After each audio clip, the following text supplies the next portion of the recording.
And we're back here on Analyze This. I want to thank Dr. Ed Brown and Dwayne Henry for joining me to do a little recap of yesterday's national elections. The man himself is back. He was on 2 weeks ago, and the reception was so incredible that we were forced to bring him back on sooner rather than later. Good morning to the one and only Olasee Davis. Good How are morning. you? Good thing. How's everything, man? Everything is busy, but good. We were supposed to talk about the rich last time, and we do a little talk about it, but the education that you were giving me and my audience was so sweet that we didn't spend enough time on it like we did last time, like we should have last time. Before I do that though, I got a joke for you. The conversation was such that I referred to it as Education Wednesday. Do you know that somebody called into the station and asked if we got Education Wednesday program, and they want to be a part of it? You know what I mean? So, Yeah. so I just want you to know that Oh my my goodness. using certain verbiage, you know what I'm saying, Mhm. has created something. So we're doing more education this morning. For those who may be tuning in for the first time, introduce yourself, give us some background about why you got into the studies that you focus on, the serial king influence and all that stuff, and then we could get to the conversation. Okay. Good morning, listen, Adam. My name is Speak directly into the mic here. Good morning, There we listen, go. Adam. Yeah. My name is Olasee Davis, and I work for University of the Virgin Islands as a professor and natural resources area. It was the late Governor King when I was in high school in the 70s that encouraged me to go to school. And if you know King back then, he wanted us to come back home to give back to the community. So I went to school, grad school, and I came back and giving back to the community. And the rest is history. At what point did you know that natural resources was your thing?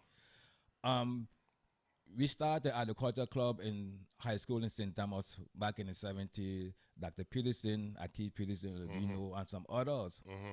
And King in those days, he was very interesting in the young people. So it was a biology class, and we didn't have an agriculture program at the high school at that particular time. You said Charlotte Mali High School. Yes. You do reckon was in effect then? Nazareth? Though this began to come in effect here. Okay, okay. My brother, Liston Davis, he was the I served principal. with, I served Yeah. with him in the Over legislature, the, yeah. yeah. And so He was the principal where? he, in the one out in the country. He was the principal out in Nazareth. Nazareth. Side, Out in yeah. Nazareth, which eventually became the Ivana Udorakan High School. Yeah. And then, but he was also principal at Charlotte Mali High School later on as well, right? Yes. Yeah. And he was also one of the He was the superintendent of schools. superintendent, the Yeah. Then the commissioner. He went the whole gamut. and Yeah. then he and Gordon Kim was good friend. They had from the ICM party. So it's a long history. Okay. long okay. history. Okay. So that's how everything started there. And of course my grandfather was a farmer, and so just studying nature and the environment. So Akil, we call him Akil, Dr. Peterson, we decided to go to school to study agriculture and natural resources. No, your St. Croix connection is how? Through the Johannes, the prince. Yeah. You were surprised when I told you that Yeah. my father mother was Yeah, a prince. prince, Yeah. So we have connection in St. Thomas, St. Christ, St. John, Tortola, Barbados, probably all over the Caribbean. Yeah, okay. You know. The biggest differences, since you're talking natural resources, the biggest differences between St. Thomas and St. John versus St. Croix. The I would say the topography, the landscape, even though they have St. Thomas was agriculturist until they decided to change and go into more to trading commerce. St. John, they had 109 estate, St. John. 109 Yeah. estate. What happened when the soil in St. Thomas was depleted, the planters want to no fresh soil. So St. John is right next door. And they went over back in 1717 and 1718. And they colonized St. John. So St. John was the agricultural area in the St. Thomas St. John Yeah, district? Yeah. Okay. And, Okay. and then from there, of course, St. Christ became later on in 1733 Mm-hmm. A part of the Virgin Islands. part of the Virgin Islands. Yeah. And that was because of the revolt in St. John. The Danes them realized that they didn't know how long that revolt was going to take place and the long-term impact. So for economical reasons, the purchase of St. Croix from the French. Yeah, but I also told the Brandon Company, who they got a list from the Danish company in St. Thomas, they used to sell export slave. Okay. And they were looking at the St. Christ too. And Governor Frederick Mott, who the first governor at St. Christ, he talked to the Danish king and said, we got trying to get St. Christ. And that's where the whole thing started with the French Antilles, the French at that particular time. And so Denmark told the French, because they go through the Baltic Sea, we want St. Christ. So let's work out a deal. The French would get St. Christ in 1650 and then left in 1669. And they would sink for 64 years, the Maroon ruled St. Christ. We talk about, I wrote an article, your name is in there, doing come out yet. But the Maroon ruled St. Christ for 64 years. So we didn't have 7 flags, we have 8. Well, actually, we have 9. We have 9. We have 9. The Taino. The Tainos, yeah. So the Maroon so 8 now, it's 9. 9. So the Maroon ruled St. Christ because the French left. And they were poor white and St. Christ at that particular time. So when the Dane came to St. Christ in 1734, they met Maroons and poor white on the island. So we had the Spanish, the Dutch, the Knights of Malta, French, the Dane, the Danes. No, but we're missing somebody in between there. All right, let me start over. Spanish, Dutch, English. The English. The British, yeah. Right? The British, right?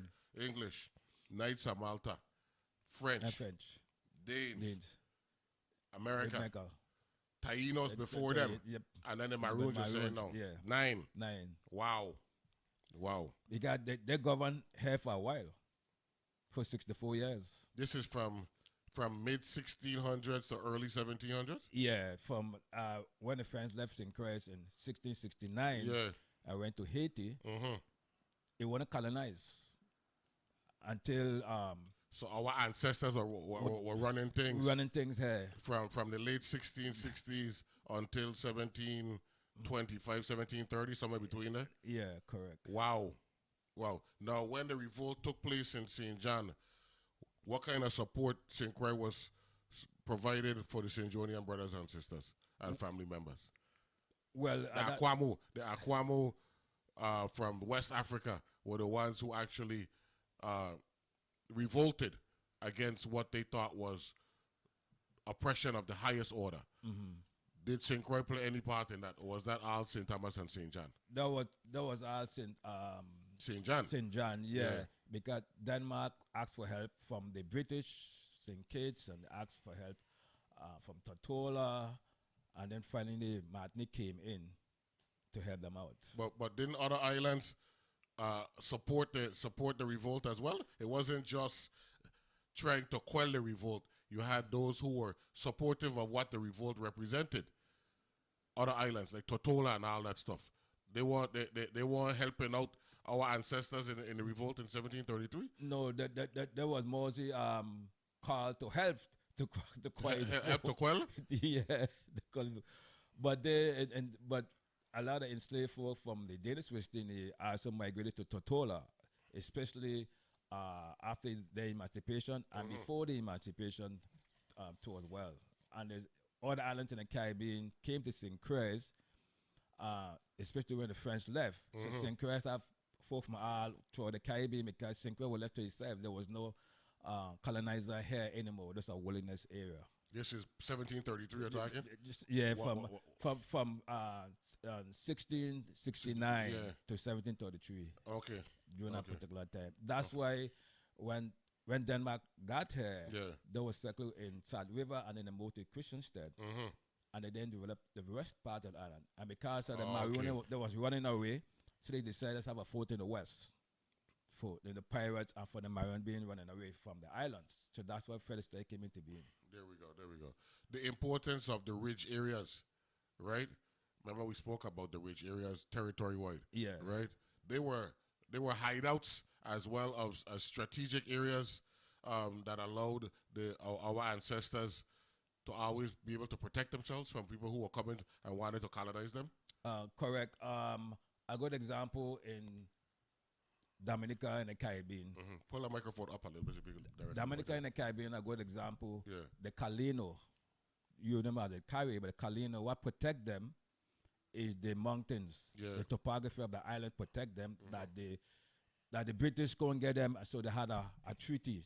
And to this day, they're still in reservation. So throughout the world, people who've been impressed, depend where they live in the environment. So here in the Voice Island, because of the ridge, because of deep valleys, so they help protect them, getting some time to get it themselves.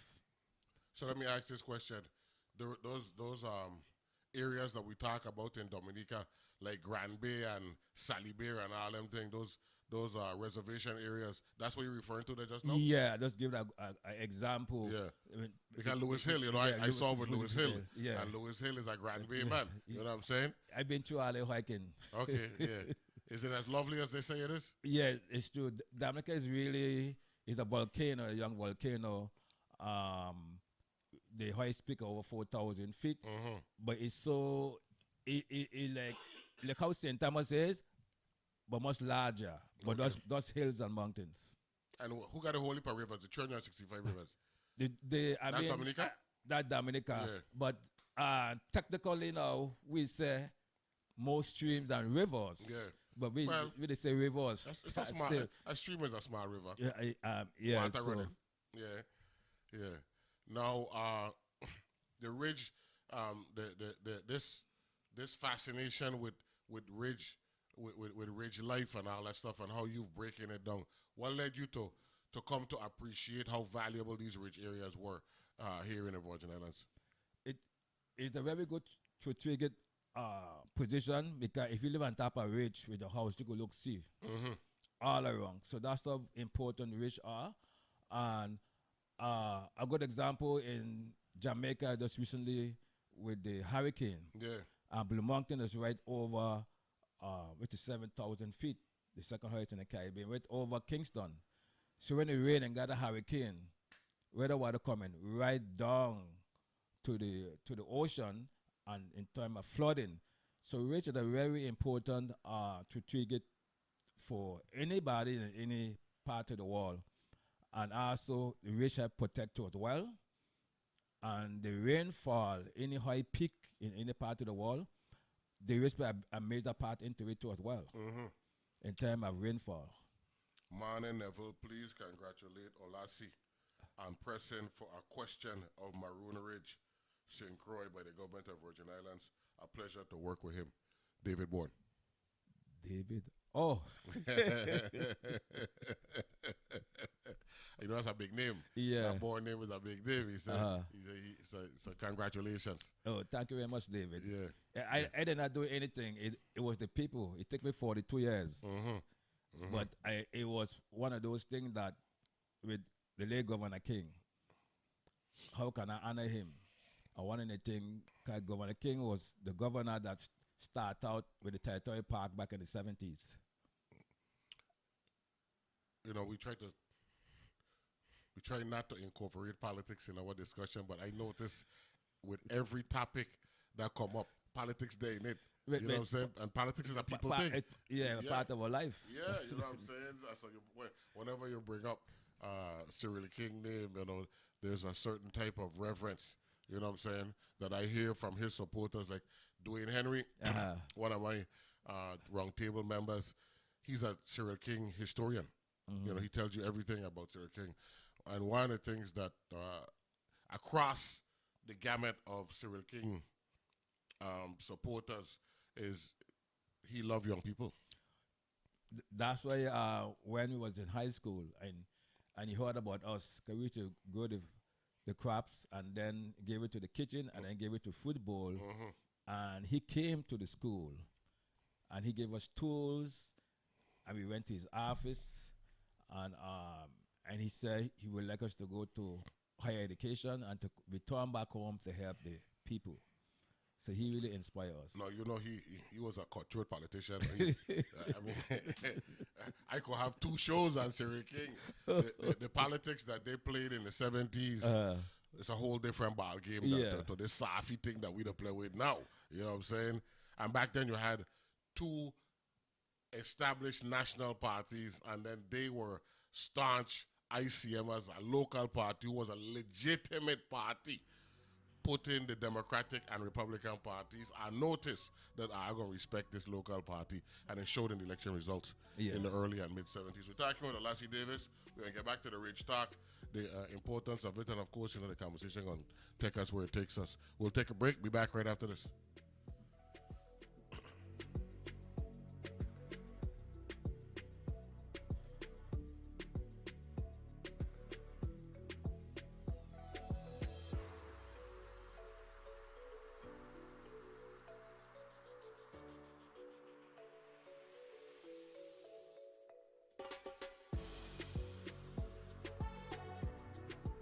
The views and opinions expressed on Analyze This are entirely those of the on-air participants and do not reflect those of the station's board, management, staff, or underwriters.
The views and opinions expressed on Analyze This are entirely those of the on-air participants and do not reflect those of the station's board, management, staff, or underwriters.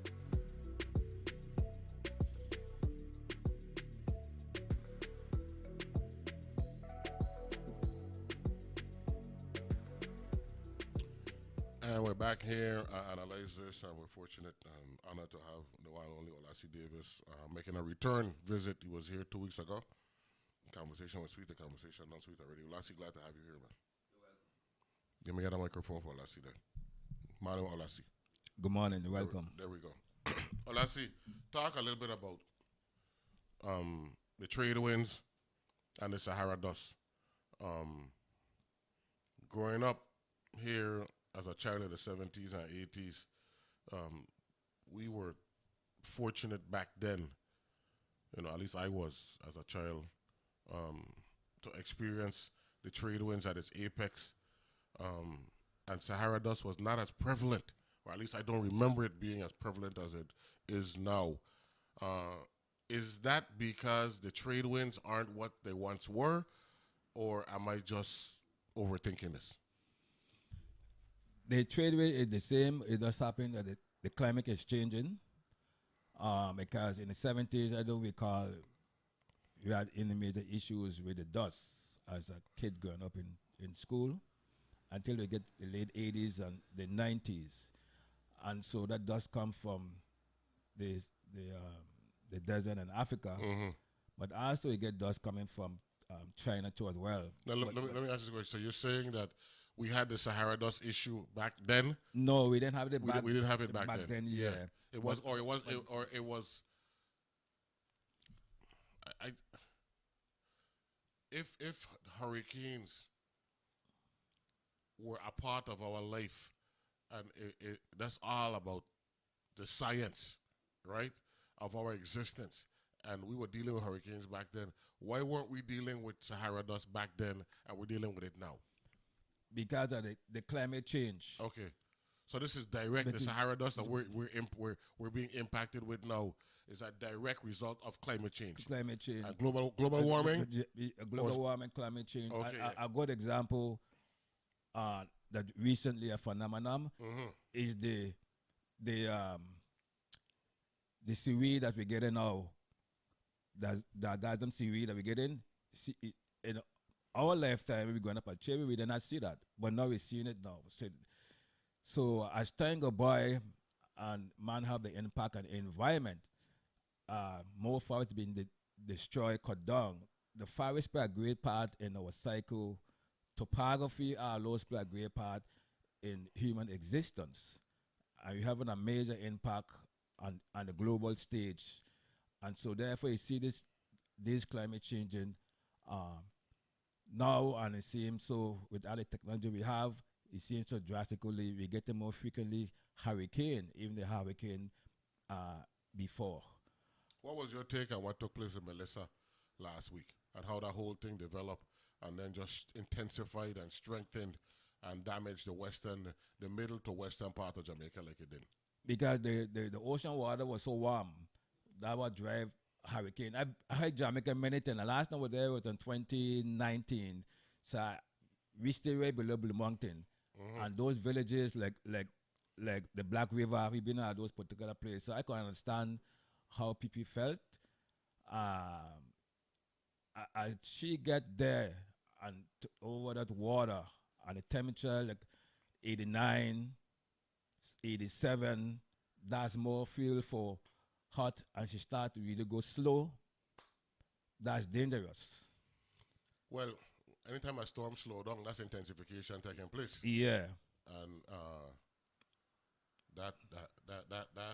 and that's late October we talking, you know. Yeah, and You know the Blue Mountain helps somewhat because of the high peak. Because once the hurricane go when in high peak, it kind of like break them up a little bit. Yeah. So that helped them somewhat. But the place that she hit, look at what I call the country river Jamaica, not so much in Kingston area. Yeah. I know this place pretty well. That's why Kingston get wet, but Kingston were lucky. They were lucky. Yeah. And I think it's St. Edward's Parish is the parish that were inundated with water, right? yeah. And you have Poland. You got where I saw the Maroon, the Black River, those areas that we've been hiking. Man, they got a place called St. Thomas in Jamaica. They also get hit. Elizabeth. Man, I really feel sorry for those individuals. And you got places that they can't say where they have bridges, they can't say cross because the bridge gone. So this part of the village can't go to the other side of the village. Wow. Now, bring it back home here to the Virgin Islands. And we talking Ridge Talk here. Well, the marine park, right? The territorial park, right? And the marine park here on St. Croix, right? Over here, and all that stuff. What should we be doing to market these natural resources to our benefit, where people who come to the Virgin Islands could have a greater appreciation for why the Virgin Islands is paradise? It be marketed now without it become a park. because before we became a park, there was people come here and doing research. That's one aspect. And also because I read so many articles about the area, so people get interesting. For example, I just give you a paper that came from Denmark. So the Marine Park in the was not on particular St. Croix, it's international. I got an email from anthropologists from Mississippi who talked to them this afternoon. So it been marketing before it even become a park. Now we have the opportunity to get the public input. How should I develop the park? Because the park have it's a historical landscape. You have slave grave site. You got sugar mill. You have endangered species. You ever see the owl before? I see it one time, but 25 years ago. It's a pretty rare bird. They call it Puerto Rican school owl. And so, and then I also work with the schools here on the island, going to it and talking about the geology of the particular area. And so it's being marketed even before we start to market it. Well, we got some time in our favor, according to what Louise Sibro, that's the name, Louise Sibro. Yeah. Right? And they're going to be meeting with Chant, the St. Thomas Genealogical, what will be lab or liberation? Yeah. Liberation. And with the St. John Public Library, they got public meetings set up for January, right? January and early February. Yeah. Right? So, you know, there's now is preparation time. And also to Denmark, I've been marketing in Maroon area before it became a sanctuary because I work with many folk from Denmark and in the United States. They came here and they do interview with me and others individual. They even in Denmark now teaching about the Maroon in Denmark, you know, in high school. Which I was part of it in 2017. But now we can market it and the way how we develop the particular area is very important. They talk about the marine park and why that's so valuable for the Virgin Islands. If you like fish, that's how it fits right in because the marine park, whatever happen on land impact the marine environment. And if we're going back like in the 60s and the 50s and so forth, now today some of the fishes now is pretty rare. So the changes on land in terms of roads and development, sediment are going impacting the reef, also climate change, overfishing, all those things have an impact. So throughout the world, they have marine park area now that conservation program trying to educate the public and at the same time trying to remember some of those fishes. Look, right now, Kang season is open now. There's a season for closing Kang. That's November to May, yeah. isn't it? Yeah, some that says open. Yeah. And you gotta be educated. You go with the large Kang and the small Kang. So the marine park is very important in the U.S. and throughout the world as well. And so here, likewise, it's very important. In 2022, I think it's Marshall Webster and Devin Carrington them dealt with a lawsuit where the Virgin Islands government is mandated to teach VI history. I don't know if Caribbean history is a part as well, but I know VI history for sure. If your mentor, Cyril King, was alive today, that wouldn't even be a legal issue. He would have mandated that. Yeah, if you know who King is already. Yeah. Because he like history. And when it comes to it's a very sad thing because when I go out with some of the young people hiking throughout the islands, and even adults, I think simple question and they don't know. So it's very sad when they don't know about yourself. And so all of my hike is educational. So we talk from the very plant, indigenous species plant, to the soil, to the sky, the topography, the people who live here before us. So they get that whole holistic about history. Like for example, when I grew up as a child, we didn't drink soda in the morning. We had bush tea, the cultural part. In fact, I got an email yesterday from Human Services. They want me to give a talk on December the 5th to the seniors and bush. What about Jackwell Dawson, the bush, St. Thomas. Out of St. Thomas, the bush tea master. She's still doing her thing. She's still doing her thing? She's still doing her thing, yeah. Yeah. And I know that name there. No, she's big and pushing bush tea for the Virgin Islands, man. Yeah. Yeah. So good morning, Ms. Dawson. You see, I ain't forget your name, right? You know what I'm saying? And you can reach out and come on and give us some history with respect to that as well. Great Pan. Wallace Williams sent me a text message to, and highlighting the value of Great Pan, and that's part of the marine park as well, right? Yeah, the park starts from Shinana Bay and coming over to the Great Pond. Working way all the way around the eastern side of the island and come back to Great Pan. But 60 miles, and the park have different regulations for fishing and using fishing line. And so one instance you get on Casey, she the coordinator, showed at the Great Pond office. I think I go in very detail talking about that. Why interesting, back in the 1930s, when the Department of Interior were telling the government here at that time to create marine park, that over 60 years ago. And it was during Governor Tumble time that we started a process. I was part of that process. And then it came to being, we established the marine park over here in St. Croix, the largest in the Virgin Islands. So all those reef and bays and all that stuff up there. All that included in the park itself. Yeah. Now the sargassum impacting that particular area you're talking about there, in particular the south side. Yeah. That walking away all the way up from Amazon and working north, right?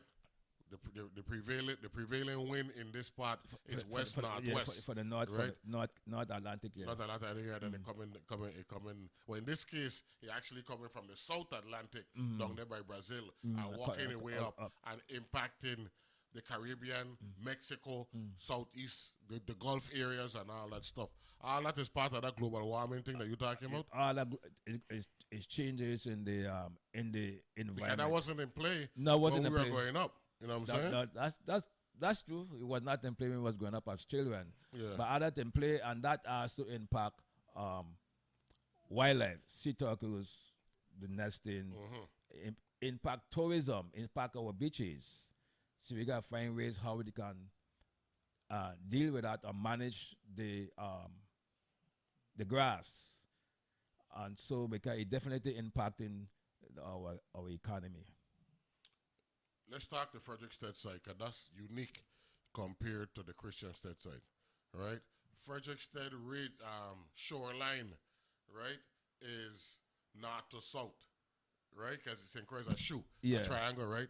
Whereas the shoreline corner on St. Croix on the eastern side of the island is a point, right? Point Udall. You know what I'm saying? Yeah. So you have 8 miles, right? Because they said 8 miles wide, right? Yeah. That's the longest part of St. Croix. Correct. Hams Bluff down to Sandy Point, right? That uniqueness there, and then of course the Sandy Point area is a protected area as well. Yeah. You know what I'm saying? Talk about why that is so valuable and why we need to protect that and preserve its value, its richness. If you notice, because of the topography and the development of the island, remember in the last show I mentioned that St. Croix was 2 islands. In 80 million years ago. And then 20 million years ago, from the center of the island, it pushed up. That's where we get the caliche. So it was 2 islands. So then the western part of the island is different in terms of the geology and development. If you notice on the southern part, Remember we don't use a different word for caliche, you know? I don't want to use the technical term with a white mall. White mall. white the mall. white mall. I just enjoy that. if you notice all the hills and the mountain is in the north. You see, and there's one, like a vein going straight across. Yeah. And then in the center part, it just kind of flat right out. That's farmland. Yeah. Right? And that area there. But then how do we have another mountain range up here on the eastern side? East, yeah. So you have reef. You don't see them reef above water in the west, because the western part of the island is the deepest. And so you see from the southern part, especially from the Great Pond, that one in our barrier reef, and they're coming straight around to Point Tudor, coming all up to Chanel Bay area. The Christiansted, the reef over there, and coming around, so all the reef and that particular area. But it's not a protective, protective geology that protects us from a lot of things. The reef protect us from um for hurricane and time when the water coming in. Mm-hmm. But I guarantee you, if you blow the reef in Christiansted, the strait, it will flood Christiansted. Wow. The reef check, they put it for a particular reason. The reef check the inland. You see the water break over. And we got wrong about 8 to 7 different type of reef on St. Christ alone. That's why when it rain and the water come down from Recovery Mountain into Gallows Bay, that's why Gallows Bay they always suffer. Yeah, but one of the reasons the Gallibet suffer because the use of the land from inland with time of the stream and the way how they build create more problems. And the Gallows Bay basically was a swampy land historically. You had mangroves, very flat, and the way how we build our house, we didn't build our house to bring it up. We build it basically. But Gallows Bay is when you look at Gallows Bay and how the water that run down from Recovery Mountain. I mean that's real lowlands area there in Gallows Bay. Yeah, we got to remember Gallows Bay area used to have mangroves. Exactly. So the water come down and not from a short distance, come straight down. So Altoona Lagoon, a lagoon, right, is a perfect example of how that'll get impacted. So you could just picture in your mind in Jamaica with Blue Mountain, right, about the city and how the water comes straight down. So in Galway Bay area, everything happens from the ridge, how we impact the ridge, and as it rain and the water come down to the Galway Bay area, it flood those buildings because those buildings belong more up Correct. than Elevated. elevated and flat because the topography, the terrain. So every time you get heavy rain, it just gets flooded out. We're talking with Olasee Davis. We're learning about the topography here in the Virgin Islands, the ridge areas, and how rain and the natural elements, you know what I'm saying, the events that are taking place, most recently Melissa last week in St. John, could impact islands based on the way their topography is in place. We'll take a break. Be back right after this.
And we're back here and analyze this a second education Wednesday with the one and only Olasee Davis.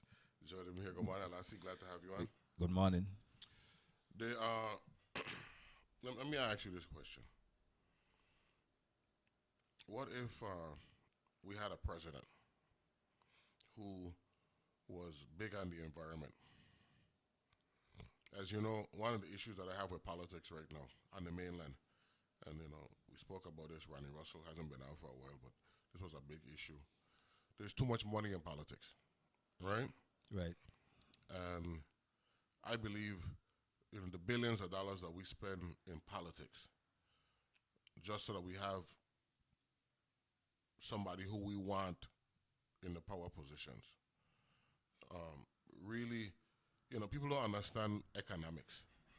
If you setting aside money for project A,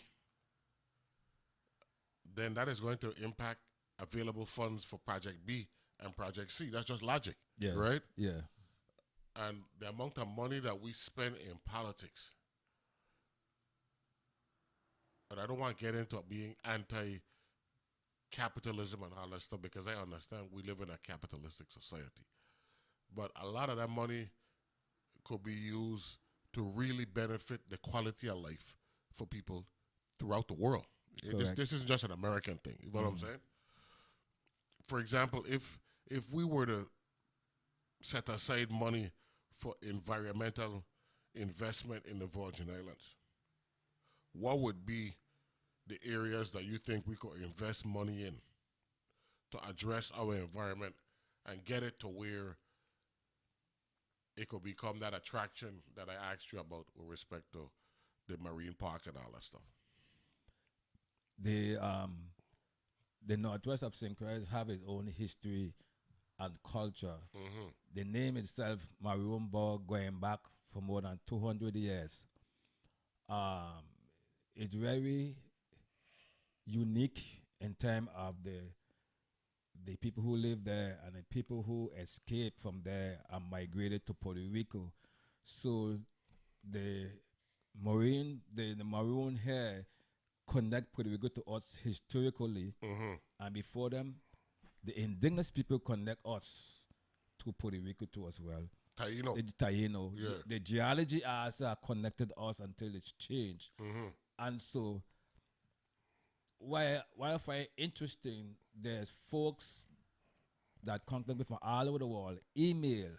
It's interesting and very fascinated with St. Croix as compared to ourselves. So you're saying that they are more fascinated with our history than we are with our history. Because we have not been taught about ourselves. Wow. And so that's the reason why I write so much article and take people to the site. I had taken people there, Neville. They start to cry. When they see the gravesite and see the slave, the conch shell, they cry. And the thing that they learn about the Northwest, they cry. They didn't know that. So you got people from around the world. It's so fascinating and come here and get all kind of degrees. And do all kind of research. You can go online and find all of that. And we who live here do not know about ourselves. So one of the reasons I push so much to protect the area is because of the natural and cultural resources and the significance of these individuals, despite of the way they was treated, they still survive and leave a mark in this island, particularly on St. Croix. For example, there's 19 codes. And I read this one code like last week. The people who live here, Neville, there was 19 codes that govern these people. 19 codes? 19 codes or 19 laws from the Danish government. Yeah. Now, you was a property. So when I take children out there and say, back then, your great-grandparent was property. And they understand. They say, well, what do you mean, Olasee? I say, like you own a car, a house is yours own. But in those days, people was property for them to really understand. And when they read some of the code, like for example, the leader of a runaway slave that shall be pinched 3 times with hot iron, sometimes you can't read the whole thing. They didn't know that this went on in these islands. I say for that reason, these areas this type of inhumane behavior. This need to be protected, and these people still survive because they want for them. We want to be here today. That's right. So we can tell the world and use our experience to draw or attract in terms of the tourist industry. We go all over the world, they tell the story. We're not telling our story. Wow. We are destroying our story instead of telling our story. We can bring in millions and millions and millions of dollars by telling our story about the Maroons. Wow. Having museum, having with the horseback riding, whatever it is in terms of the part we develop. We can tell our story. You got people writing about our story from all over the world. But we are destroying our story but not teach it in school. So one of my jobs I see is to educate the public about this individual. When I was in Jamaica and visited Jamaica, I went to 2 Maroon Society. And they were really shocked when I talk about the Maroons in St. Croix. And so they tell the story. If you go to Jamaica, one of the places you go to one of those Maroon community.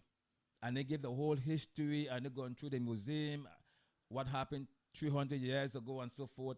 And heritage we got one here and nobody don't know about it. So we can make, if we want to, in terms of the economy, the marine area can enhance our tourist industry. And there's a possibility it could become a World Heritage Site too as well. One of the things I'm working on, spoke a couple of senators and with the RT Park, is UNESCO. Yeah, right? Yeah, call it UNESCO, the World Heritage right? Site. Yeah. They have cities of gastronometry. Yeah. Right? And that deals with culinary arts and all that kind of stuff. And I believe the Virgin Islands, specifically St. Croix, is ideal for that. You know what I'm saying? So we're working on that, and they do a selection thing every 2 years. So that's something that we're working on. That's one area that I believe has some value, right? And they got different cities and all that stuff. And I gonna bring that. I gonna look that up throughout the show. Next thing, last week, Tuesday, I had on Dr. Lauren Olinger, right? And UVI just received funding to establish the Virgin Islands Center for Autonomous Research, essentially a robotics and AI lab for marine science research and conservation. The reason why I wanted to bring that up is because, remember we had the Fairleigh Dickinson lab here? Yeah. Right? If they saw from back then, in the 60s, how valuable it would be to have a marine lab, literally a campus, up there by the St. Croix Yacht Club, why can't we see that now, or to the extent that we should look at revisiting the potential for a marine lab, a mini campus here in the Virgin Islands? Yeah, I need to get Joey Tutain, because in his time we are trying to create one at Salt River with UVI. But they actually had had something out there by Salt River. But they're trying to create with 3 other universities. Okay. And to build by another contribution to create a lab, a marine lab. Because marine, that's a whole what should I say, a whole field by itself that impact us territory and worldwide. Rocky, educate me about that tech-tight lab that they did in St. John back in 69 and 70. That was a Lamshore Bay. Lamshore Bay, correct, Before they went to the moon, the government, the federal government used St. John, a particular area. It was a biosphere system. And where they go down 1,000 feet and do the research before they went to the moon, you know. So that was a part of the moon, man going to the moon in St. John. For real? Yeah, for St. John, yeah. There was No. I ain't gonna just let you. I have all the information in my office. I ain't gonna just let you. I ain't gonna let you just brush that. You are saying and analyze this today. The man going to the moon. Research for that took place in St. John, in Lameshobe, or the Tech Type project. Yeah, part of it, yeah. And I have the book in my office too as well. So this is the kind of thing I be teaching the young people and people in the community. Thing that happened in Vaughan, they have no idea that happened. And before the hurricane Maria came and Irma, there was a museum in Lamso Bay. I saw the museum many times. And a lot of the investors out there, General Electric and all kind of people were big investors in that thing there. And they was built by the military, the dormitories, and they have the museum there and talking about the resort and talking about space. Right in the voice on that. Man going to the moon. But they do the research there. Came out of research out of St. John and Lameshobe. Yeah, they're doing the whole 9 yards. I do not know it still exists because of the hurricane. So there was Governor King was right inside in there. His picture was in there and explaining how that correlate and the research 69 time. Remember King was our secretary before the last appointed governor, which was Evans. Yeah. And then Evans became the first elected governor, right? That whole time frame there. Wow. See, we learned something again this month. And that was a BioFS system. And so there's a book in my office. They talk about it. They get them back to the lab, Philip Dickinson. Yeah. They do a lot of research until 1989 when the hurricane came. Yeah. But a lot of the research, we today depend upon what they left. And we continue it, so we look back. Say if you're doing your master, you're doing your dissertation, you got to do a literature review. So we kind of like go through the literature and see what people have done, and you build after that, come up with your own hypothesis. And so the marine environment is extremely important, especially living in the Caribbean region. Yeah, man. When it comes to fish and a whole lot of different kind of thing. But we're surrounded by water. But even that, I say important for our beaches and how our beaches, from the refinery kind of bases in the center of the island, and for going from the west and going to the east, I ask people, well, how come nobody don't swim over there? You ever swim at Mana Bay? You ever swim at Carlton Beach? You ever swim at and they're like, they have no idea. So I explained to them, you make a big boo-boo mistake back in the 60s. The way how we created the industrial complex. With Hessa Harvey. That whole thing, all the beaches are gone. And the south side of and, the island. And south side, and it's going to the How far west? You got all of the Sandy Point. And the southern part of Sandy Point. I know. The impact was up there by Camp Arawak too. Yep, and when we went to Camp Arawak as Boy Scout, the oil being on the water floor. Yeah, but all the beaches them in the south side, it totally impact. No one is swimming anymore. If you go to Sandy Point today, which is the refuse, I have seen on the south side where there was sand. Now the ocean is right next up to the plant, and the plant is going on in the ocean, so that the habitat for this animal, the leatherback on the south side, have been lost. What happened? Half a century. You go all up to Mana Bay, which is behind the racetrack, and going further up, and places like where is Negro Bay? Negro Bay is right next to Betty Hope. Estate Betty Hope acquired from the airport. When you leave Anguilla, Mannings Bay is the next estate along the shoreline. And then they got Nigger Bay, and then they got Betty Hope, then Enfield Green and all these. Enfield Green is an estate or a development? It's an estate. There's an actual estate, Enfield Green. Estate, yeah. And then King Carlton. And then they got King Carlton, and they're going right down. Yeah, and then Wim. They're going into Wim and Hope, Stony Grong, White Lady, Concordia. Okay, good. All those areas there. Yeah. ABC, all the beaches them gone. what is the name of the estate when you're on West Airport Road? On the left-hand side, you're heading west, across from Golden Grove. What's the name of that estate? Where's the Zenan used to be? The Golden Grove, is it? Yeah, Golden Grove Correctional Facility. Oh. Right? You're heading west.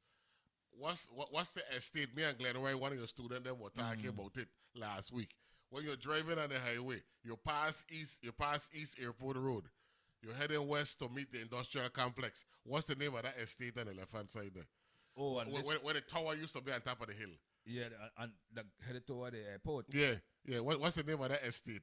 You know, because he and I, we were stumped with that one day. Boy, I wish I had my map. Got that net every time, but Robert William. The William Roebuck Development and the industrial park. I think that's. I don't think it's Yellow Cedar. That's what I tell you. You're heading towards Yellow Cedar. Yeah, okay. When you get to Paradise, Yellow Cedar there across the road. Okay. But we want to know what the hillside is, where the actual lake be. The tower lake. You check what I'm saying? On top, yeah. Because it depends. If anybody listening, help us out. The name of the estate. I wonder if that's part of Anguilla. Yeah, it depends on the boundaries of the estate. Yeah. Cross to as well. Yeah. Because where the airport estate, the actual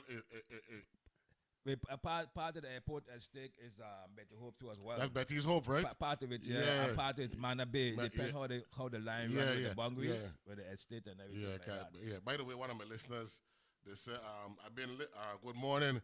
I've been in and out of the show. Could you let me know when he's having his next nature hike? We would like to go on it, or could we get his number so we could set one up? Thank you. You can go online, synchronizehiking.org is one, and we have a schedule for the past years. Okay. And for the public, or you can call my office. My number, area code is 340-692-4053. My email address is odavis@uvi.edu. Okay, good. And I get called from the community going out different areas, and I get called from the US and other parts of the world too as well. We're talking with Olasee Davis. I just had a hike last weekend, and we went to Butters Bay Waterfall, which is 80 feet. Butler Bay, okay, good. We'll take a break. Be back right after this. We'll pick up the discussion right there.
And we're back here to analyze this great discussion with the incomparable. That's the term we don't use. Yeah. The first time I heard that, right, I used to buy Basketball Digest when I was young, right? And one of the writers had referred to Kareem Abdul-Jabbar as the incomparable Kareem Abdul-Jabbar, and it was because of the skyhook. You know what I mean? The guy with up giants like Will Chamberlain and so. I like to apply that to you because your knowledge and history. You got me thinking now. I did a census last year. Yeah. Well, Aaron Abel text me, and he said Anguilla, Mannings Bay, and Betty Hope, right? Betty's Hope, and also a small piece of Golden Grove, right? That was one say. I said, Yeah. last year I did a census for a farmer. Yeah. And he's right there. And that's Golden Grove. Yeah, so I said, that's Golden Grove. Yeah. Come way down that side. When Glenn and I were talking about it, and by the way, Glenn is one of your pupils. He's a big guy. For those of you who don't know, after Lassie were here 2 weeks ago, he and Glenn were be talking for at least an hour afterward. You know what I'm saying? That's when I realized the two of them had a history with hiking and all that stuff. One of the things I told him was, what I learned. Me and Michael Tolan very, very close, right? Yeah, Tolani, when he came with me, he was balling. we hiked Maroon Country. Maroon Country, yeah. He was balling, my son. But one of the things we learned was, and I don't know if the public knows this, and you're going to learn it now, the actual estate for Central High School at one point was number 1 and 2 government land. That was the name of the estate. Yeah. You check what I'm saying? Even though Profit, Estate Profit Matuchal is right to the south, right? Yeah. The actual estate, like when we used to get mail, because I used to work at the Property and Procurement for Education, the address would be government land. Yeah. That was the name of the estate. I was like, yo, that's so unique. And of course, slab or right down the hill. And there was another terminology they would use, route. They would determine the location of a particular entity based on a route number. Yeah. You check what I'm saying? Route 1 and all that stuff. You check, so it's interesting. But that's even more interesting. Out in the east, there's an estate called Piece of Land. In Christian and St. Christ? Yeah, out in the east, it's called Piece of Land. No, sir. Piece of land, sir. Yeah, that's the name of the estate. It went between Jack and Isaac Bay and Boiler Bay and Cotton. You got my engineer laughing. Estate piece of land, sir? Right there. Estate piece of land, and it is we part Kramer's Park. Kramer's Park is one of our governor, Lawrence Kramer's. So that's Cotton Garden Bay. That's why when I gave you the history, I give you the estate and I give you the history of the history, not what I know today. I said, we going to Cotton Garden Bay. They say, but where is that? In the park Kramer's Park? They say, yeah. I said, but Lawrence Kramer's was the governor back in the 40s. Yeah. For example, if I ask you, where's William Beach? Where that is? Today they got a rainbow. In that rainbow is William Beach. Correct. So some of these names you get to change. But if it text out in the east, there's an estate name, Piece of Land. In between Jack and Isaac Bay, Boiler Bay, and kind of weird estate. Well. I just Google estate piece of land. I read it. And guess what come up? LuxuryHomeVilla.com. They say with more than 144 estate, a piece of land vacation rentals. Well. We can help you find a place to stay. That's one in the estate we have. So estate, a piece of land. A piece of land. Yeah, not piece of land. A piece of land. Wow. So if we learn more about the extent of the name, that's Grape Tree Bay and Hidden Valley Villa and all that kind of thing. Yeah. You can go online and put in how estate got a name by Olasee Davis. I read 4 articles talking about estates and how they got their names and how you got my 2 phone them blowing up now. And how they, for example, they got Jumbi got how they get these names. So I wrote 4 articles, it's online, talking about estates. Going from way back, how they divide the island into estate, the quarters. One of my some French got names, French name, English name, Dutch name. One of my look now, Olasee, when you come to my show, you got me wanting to ball with the people them who texted me Todd Newman, who graduated from St. Dunstan's, Uh-huh. right? Yeah. He looked out for me when I was small, just sent me a text message. He said the Hydro Lab, just going back to the St. John Yeah, thing, yeah. and was Noah's first undersea research habitat Yep. where aquanauts could live on the ocean floor for days or days. weeks at a time. Yep. It was used by Noah and his partners from approximately 1970 to 1985, in which time it housed over 700 scientists on more than 85 missions. The Hydro Lab operated on the ocean floor in the Bahamas, then in St. Croix in the U.S. Virgin. What the Hydro Lab was on St. Croix? I know the Hydro Lab to be in St. John. It was out in the. That's the Salt River thing that we had there. Oh, that side there. Okay. Wow. Hey, Todd Newman. Thanks for the text message, man. Thanks for listening, man. Oh gosh, wow, that one, that's 50 years from now. That's 55 years. That's the 70s. Yeah. A little boy in St. Dunstan's. Wow, Jesus, I'm bread. Yo, you go come back. I was fortunate to see the museum there when we hike in St. John. So that's a Hydro Lab, right? Yeah. But what was the lab that we had? We had the Tektite. We had the Tektite. You got the biosphere or something? That's in Salt River area. The hydrosphere. No, Yeah. but there was another term that you used for the Tektite in St. Thomas, something sphere. Oh, you talking about the biosphere system. Biosphere system. That was Lamso Bay. Lamso Bay, yeah. Okay, good. Yeah. Now, I got a question I mean to ask out of curiosity. Why croton and hibiscus that grow here and the flourish here so much? Is that a Caribbean thing or just a St. Croix thing? The croton is native to the Caribbean, and it depends on the type of soil. What determines a plant grow in any part of the world? The soil type. Okay. So, for example, because the orchid society, right? Miss Magda Finch, them and who come in, right? They don't talk about that, right? Miss Kroger, Miss right? Kroger, yeah, right. So and they talk about the orchids and all that stuff, and like in my mother yard, hibiscus and croton. I mean, that's unbelievable, man. Yeah, but so and for example, the soil they take any plant in the world where they grow. So when the first thing when you get sick and you go to hospital, what they do? They dry your blood. And from there they can tell exactly how your body operating. Yeah. Same thing with plant. So you can't go mango in caliche or white marl. That's right. For example. You can't go sorting. Correct. And they go a day with the root system, whether it's monocot or diacot. If you have a monocot plant and the root system, you go straight down. Want to hit the caliche, the plant stop. It turn yellow. So you got a diacot. So all that have to do with the soil type. When I went to college, University of Miami, there's an area they call Hialeah. That's where they racetrack there, right?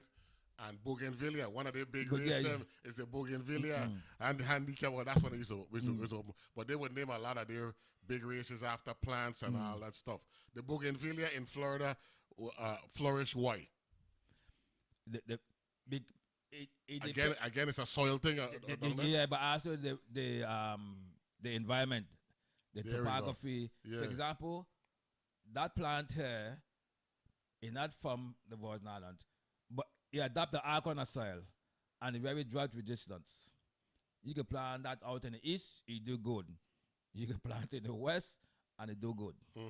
So that particular plant adapt to any kind of soil type. It's a very tough plant, and we call it a drought-resistant plant, for example. So that's why in the U.S. you have places where they go, like for example, sweet potatoes, peanuts. So the whole country is divided depending on the soil type and the climate. What crop go well in that particular area and what not go well in another particular area. And here in the St. Croix, it's the same thing. That's why it's important to protect farmland. You cannot go everything in the center of the island. The Vicorp history, that's a Bethlehem factory thing. Yeah. Right? And what that's where they used to process the sugar cane when that was a big thing. That was a big sugar industry thing. So they would bring up the majority of the sugar cane from the Lower Love, Upper Love area to the Vicorp factory and then do what they got to do from there. Yeah, but what happened in the 1800s, there was a depression, and the Danish government decided to create central factories. a lot of the estate had a problem with their own factory. So they created this central factory where you have the one in Frederickstead, LaGrange, you got Bethlehem, and then they got a one right in Richmond. So those estates bring the sugarcane to be processed to those major factories. And then in Bethlehem area, we had trains. We got train and travel to the estate. I saw that. And pick up and then bring it. Yeah, bring it up. Bring it up. So they have train. I think you were the one who educated me on that. They had trucks that came from Bethlehem going all along the Infi Green. And with the train, pick up Longmoka train and pick up the cane and bring it to the factory. Wow. The one in Bethlehem, that was our most modern factory. And I wrote 2 articles on that. So just go online and put in Bethlehem Olasee Davis. I made up 2 articles on the history of Bethlehem sugar factory. What could go good in Bethlehem too, in that particular area, arrange. That I done the research. I have the information already. Back in the 60s, after the going out to sugarcane, no other kind of crop, and they do all the research about 2,000 acres of land in the went through to grow different type of orange and what's not. So let's get back to this 69-acre Hesselberg property that acquired for public use under the territorial park system. What's the next step? The next step is that Kitty Edwards, she's the director for the territorial park. She have to have a public hearing and get the public input how to see the park get developed. And Estate Hesselberg specifically is where?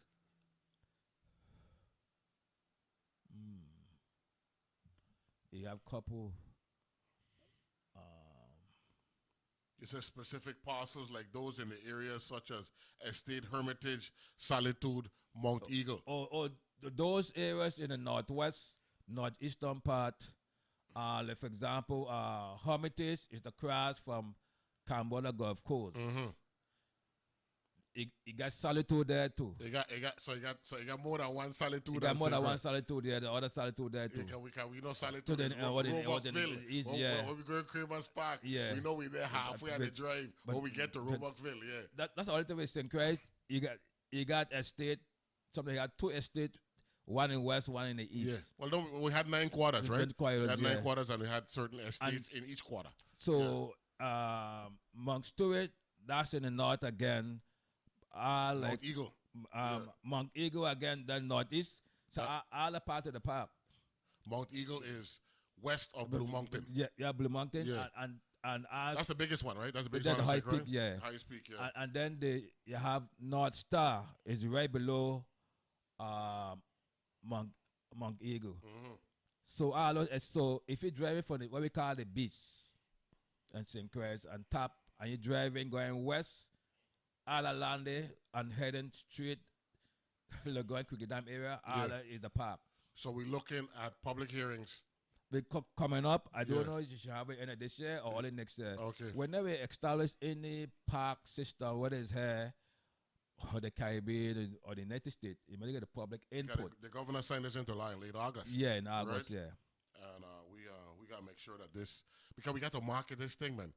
The Virgin Islands got to be the biggest beneficiary of this particular initiative. Olasee. I agree with you. The people of the Virgin Islands, you know what I'm saying, and the Virgin Islands itself, so we could reinvest in all this valuable property.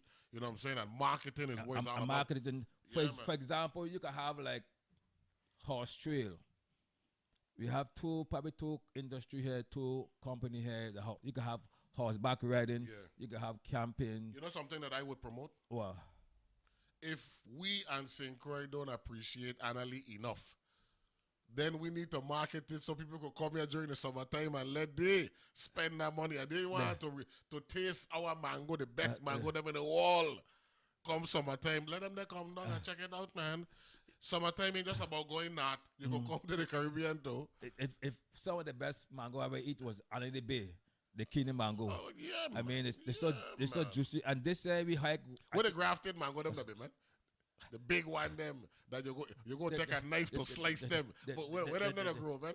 They be in people's yard. That don't grow in no particular area. No, you could plant them in those areas. Yeah. But what cause these grafted mango to be so much bigger than Julie and kidney? Oh, because men tamper with them. For example, Oh, it's a steroid ju- thing ju- then. ju- so for example, you can have a mango tree with 3 different or 4 different kind of variety of mangoes. A one tree. One tree. A one tree. Wow. So you call it grafting, or you just bud it. There we go. So and those mangoes they have name by whoever grafted the tree. They have Davis, they have Kent, and so forth and so on. I think we got avocado industry here that we need to take advantage of. Well, the avocado we have done research in the 60s, in the 20s with avocados. What we call it, back in the day, they call it alligator pear. You know, with a long neck. Yeah. So we had back in those days. Let me put it this way. Put a bow tie in the discussion with this one. Go ahead. I would say the people in the 60s and going back in the 20s and so forth, our grandparents, make us to look shame because agriculture back then, Sinclair put their own food, export. And so the thing that we're doing right now, what already been done already. You're coming back in January sometime because I don't want you to get stale. So I'm going to bring you back in January. Olasee, thank you very much for joining me today, man. Much appreciative. Thank you very much. You got it. That's Olasee Davis making a second appearance. He'll be back in January. Be good, be safe. Talk to you tomorrow.